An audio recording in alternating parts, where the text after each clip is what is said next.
Nicola Benedetti is really one of the big stars of the big young stars of the violin world right now, and it was sometimes a problem with young players that they hadn't had the seasoning or the maturity to really understand the music they were playing in a profound way.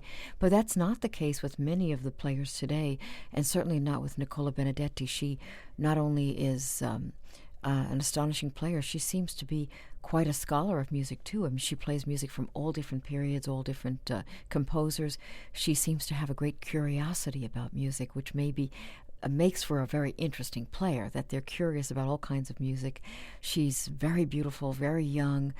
Despite her name of Nicola Benedetti, she is English and has been a tremendous star in England for a while, but we're delighted that she's coming to the Virginia Symphony for the first time, and maybe one of her first appearances in the U.S., as she just is on this meteoric rise in her career.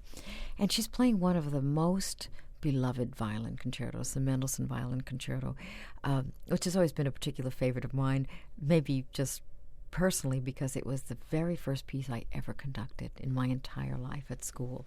And I always remember it as a magical piece. But it is a magical piece. I mean, Mendelssohn was the kind of player who was able to put notes together in such a way that everyone is a perfect jewel, and you have the feeling that there's not one extra note in the piece, there's not one note that goes in the wrong direction. It is literally perfect from beginning to end.